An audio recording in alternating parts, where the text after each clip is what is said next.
আমরা আজকে তিনজন আইপিএস কে সাসপেন্ড করছি, মিস্টার বিনীত গোয়েল আর আরো দুজন আইপিএস, শ্রীমতী ইন্দিরা মুখার্জি এবং শ্রী অভিষেক গুপ্তা। এখন অনেক আগে এদের সাসপেন্ড হওয়া উচিত ছিল, তবে এরা যে অপরাধ করেছেন সেটার জন্য এদের সাজা হওয়া উচিত। কিন্তু এরা অপরাধটা করেছেন তৎকালীন পুলিশ মন্ত্রী, তৎকালীন স্বাস্থ্যমন্ত্রীর নির্দেশে। তো তদন্তের যে সীমা সেটা এদের মধ্যে সীমাবদ্ধ না থেকে যাতে মমতা ব্যানার্জি পর্যন্ত যায় এবং তার সাজা হয়, আমি এইটা দাবি করছি। শান্তনু সিনহা বিশ্বাসের জন্য মমতা ব্যানার্জির সাজা হওয়া উচিত। মানে এখানে সব অপরাধ ওই একটা জায়গা থেকেই আসে।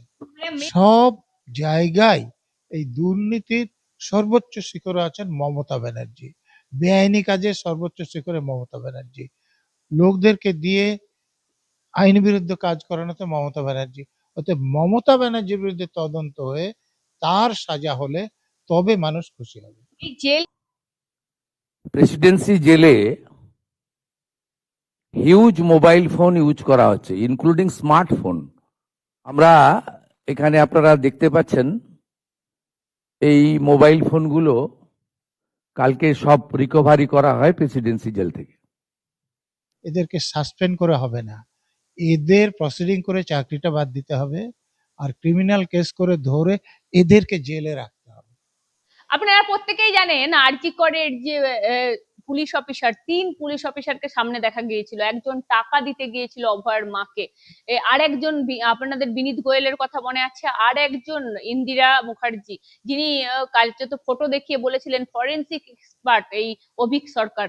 আমার সঙ্গে রয়েছেন প্রাক্তন আইপিএস নজরুল ইসলাম। ভয়ঙ্কর পদক্ষেপ নিয়েছে শুভেন্দু অধিকারী, এদেরকে সাসপেন্ড করে দিয়েছে। দেখুন, অনেক আগে এদের সাসপেন্ড হওয়া উচিত ছিল, তবে এরা যে অপরাধ করেছেন সেটার জন্য এদের সাজা হওয়া উচিত। কিন্তু এরা অপরাধটা করেছেন তৎকালীন পুলিশ মন্ত্রী, তৎকালীন স্বাস্থ্যমন্ত্রীর নির্দেশে। তো তদন্তের যে সীমা সেটা এদের মধ্যে সীমাবদ্ধ না থেকে যাতে মমতা ব্যানার্জি পর্যন্ত যায় এবং তার সাজা হয়, আমি এইটা দাবি করছি। মানে আপনি এদের সাসপেন্ডে খুশি নয়, মমতা ব্যানার্জির কবে সাজা হবে সেটাতে খুশি?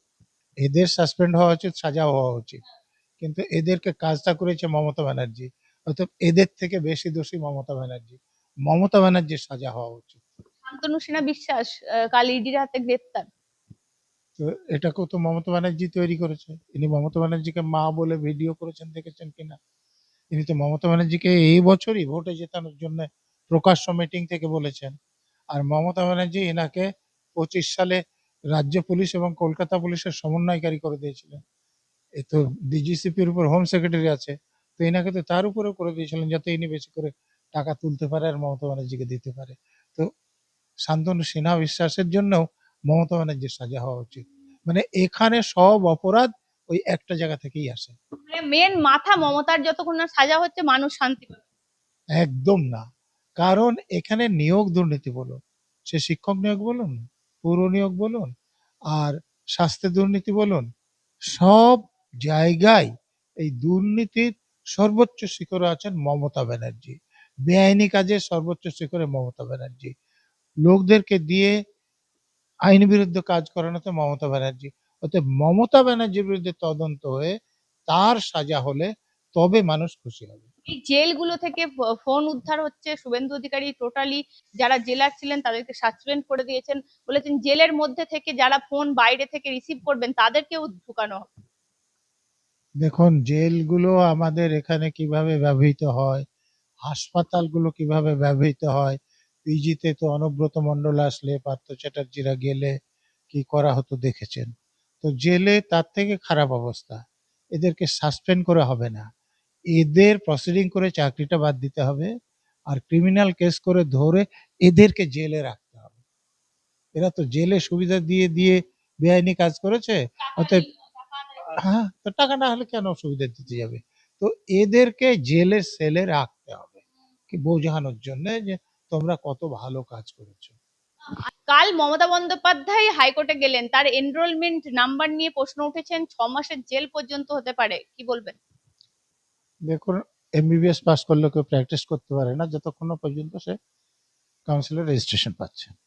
তেমনি কেউ এলএলবি পাস করলেই গিয়ে প্র্যাকটিস করতে পারেন না যতদিন না পর্যন্ত তিনি বার কাউন্সিলের রেজিস্ট্রেশন পাচ্ছেন। এবং রেজিস্ট্রেশন যদি নিয়ে আপনি প্র্যাকটিস করেন তাহলে কিন্তু অন্য কোনো কাজ করতে পারবেন না, অন্য পেশায় থাকতে পারবেন না।